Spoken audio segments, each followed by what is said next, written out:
Gluten-free foods have become incredibly popular in recent years, but are they really that good for you?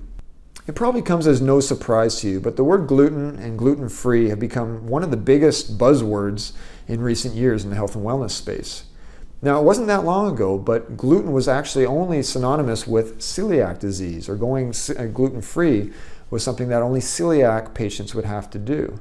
Well, research has evolved and time has passed, and we've realized that there's a whole nother category of people out there that respond negatively to gluten. And while they don't have celiac disease of the classic nature, they have what's called a non-celiac gluten sensitivity.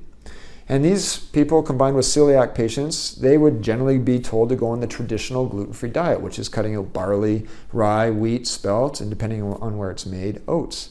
And while this has helped many people over the years, there are just as many, if not more, people that have fallen through the cracks, and while they've maintained that diet, they've actually continued to be sick and unwell until they've gone on the true gluten-free diet. So what does a true gluten-free diet truly consist of? Let's take a quick step back and let's talk about the science. The science right now has evolved and continues to evolve about gluten research. In fact, there are over 400 different proteins that code for gluten. But unfortunately, we can only measure a handful of these in the traditional tests that are available to us right now. But some of the leading researchers in the gluten space have showed that in order to actually achieve a full gluten-free lifestyle and diet, it means that we need to cut out not only the barley, rye, wheat, spelt, and oat grains, but in fact, we need to actually go completely grain-free. Because a lot of these other proteins that we can't measure on a day-to-day basis are in some of these traditional gluten-free grains like quinoa and rice and even corn. Now, corn isn't that great on many levels, but it's in a lot of gluten-free products.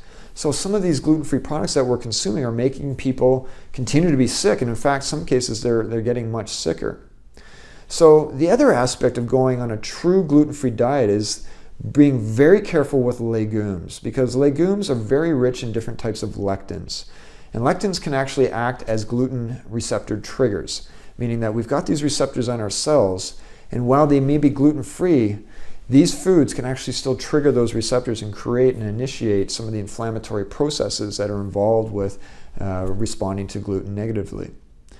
Further, we want to be careful from a lifestyle perspective. Many of us take supplements, some of us are taking medications.